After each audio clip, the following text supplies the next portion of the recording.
养生侃侃而谈，健康如约而至。我是你们的好朋友木子。很多人呢总是一张嘴有一股怪味儿，这就是我们常说的口臭。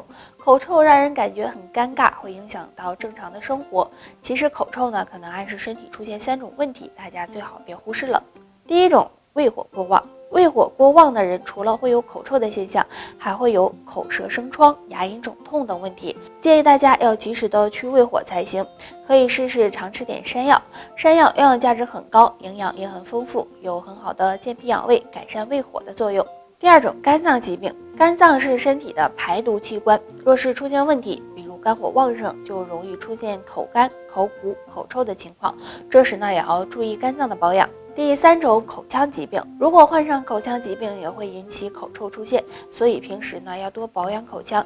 如果出现长期口臭的情况时，一定要及时就医，从根本上解决口臭，才能够保证身体健康。女性雌激素偏低可能会有3个表现，很多人都忽略了。表现1，皮肤越来越差。女性体内的雌激素对皮肤影响很大，如果雌激素分泌充足的话，那么皮肤就会非常的红润有光泽。但如果雌激素偏低，皮肤就会变得越来越差，出现色斑、痘痘、脸色暗淡无光，甚至长皱纹的情况。表现2，月经紊乱。如果女性月经正常，那么说明子宫和卵巢也是比较健康的，体内雌激素的分泌也是充足的。但如果月经发生紊乱，那么就要小心，很可能是体内雌激素偏低了，最好及时调理。表现3，脾气暴躁。如果体内雌激素偏低，就会影响到女性的内分泌，这样也容易使人出现暴躁、情绪波动大，或者是经常抑郁的情况。这时也要注意补充雌激素。所以女性朋友要经常的注意自己身体发生的变化，若是出现雌激素偏低的情况，大家需要及时进行调理，不然会使人加速衰老，对健康不利。妇科病对女人来说是很烦人的一件事，很多女性会觉得有妇科病很丢人，所以不愿意去检查。但其实如果脸上出现3个表现，就可能是被妇科病缠上了，使用再多护肤品也没用的。出现黑眼圈，如果晚上没睡好觉，或者呢经常熬夜，会出现黑眼圈的情况，但其实还有可能和妇科病有关，主要呢是因为气血不足、气滞血瘀导致的。如果出现黑眼圈，而且呢用各种护肤品也不能够缓解，就要小心妇科疾病了。脸上长斑，很多女性脸上长斑会以为这是皮肤出现问题了，因此呢会有很多护肤品进行调理。如果得不到缓解的话，就要考虑可能是内分泌失调、雌激素水平出现异常导致的，这样很容易使女性出现妇科疾病。嘴巴周围长痘，日常生活中长痘是很常见的一种现象，如果出现嘴巴周围长痘，就要考虑可能是内分泌失调了。如果体内毒素长期堆积，很容易引起妇科疾病。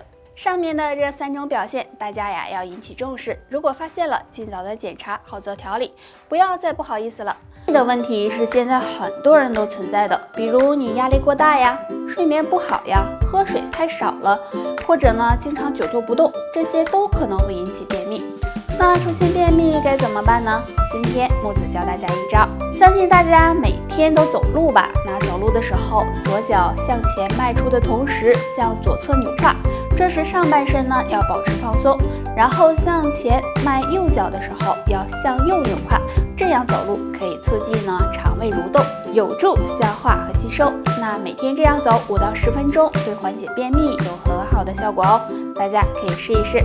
除了这个方法外呢，大家平时还要控制好饮食，多吃含有膳食纤维多的食物，这样可以帮助预防便秘。步是一项非常锻炼身体的运动，对身体也有很多好处，但是跑步后有3个行为对健康十分不利，会让人减瘦，快看看你占了几个。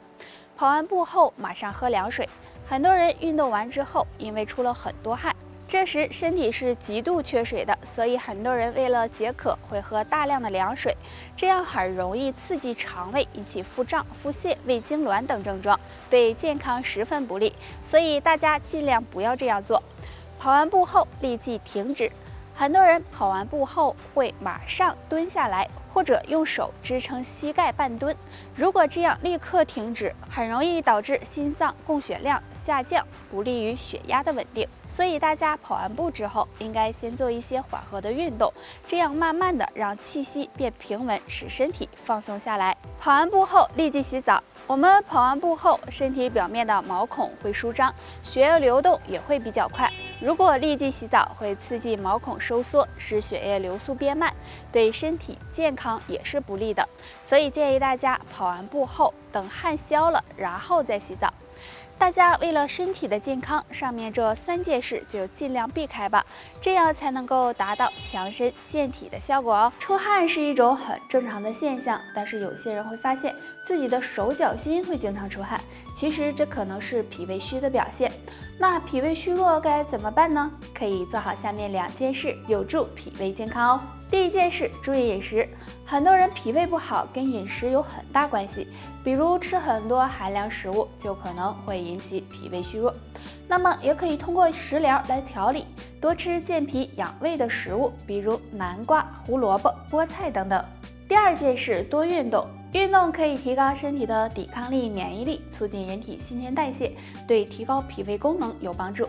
那给大家推荐一个简单的动作，就是用脚趾抓地，坐着站着都行，双脚踩在地上，然后紧紧的用脚趾抓地，放松，这样反复的做5分钟。这个动作能够刺激到小腿的脾经，有很好的健脾养胃的效果哦。蒲公英相信大家都不陌生吧？很多人呢都喜欢用它泡水喝。蒲公英的好处也有很多，那下面我们就来看一看。好处1，清热解毒。蒲公英中含有很多营养，其中含有的聚糖成分有很好的清热解毒的作用，经常用它泡水喝，可以帮助保护肝脏，降肝火。好处2，养胃。现在很多人都有饮食不规律的情况，经常吃快餐、外卖，这样时间长了很容易给肠胃造成伤害。大家不妨常用蒲公英泡水喝，可以帮助清理毒素，起到降胃火的作用，对保护肠胃有很好的效果。好处3，美容养颜。经常用蒲公英泡水喝，有很好的美容养颜的功效，女性朋友可以试一试。虽然蒲公英对身体有好处，但是2类人要注意，最好不要喝。第一种，有慢性肠炎的人，如果经常出现腹泻，就不要喝蒲公英水了，因为蒲公英性质微寒，会加重腹泻、腹痛的情况。第二种，血压低的人，血压低的人也不适合喝蒲公英水，因为蒲公英有一定的降压的作用，所以要注意。前列腺是男人的生命线，拒绝这3种食物，呵护前列腺健康。第一种，辛辣食物。很多人对辛辣食物都是没有办法拒绝的，这类食物中含有很多辣椒素，如果经常吃，很容易导致血管扩张，对前列腺造成感染，加重前列腺炎。所以男性朋友为了自己前列腺的健康，尽量少吃这类食物。第二种，发物。发物是指一些比较富含营养的食物，或者是有刺激性的食物，比如羊肉、牛肉、狗肉等等。男性朋友如果经常吃这类食物，也会影响前列腺健康，使人出现前列腺疾病，所以男性朋友也要注意。第三种，生冷的食物。对有前列腺炎的男性，最好不要吃生冷的食物，因为这类食物容易刺激到前列腺，还会导致血管收缩，影响血液循环，对前列腺健康也不利。那都说病从口入，所以男性朋友平时要多注意饮食，管住自己的嘴，为了前列腺的健康，上面的这3种食物尽量就不要吃了。好了，本期内容到这里就结束了。大家还知道哪些对前列腺不好的食物？可以在评论区留言分享。我们下期再见吧。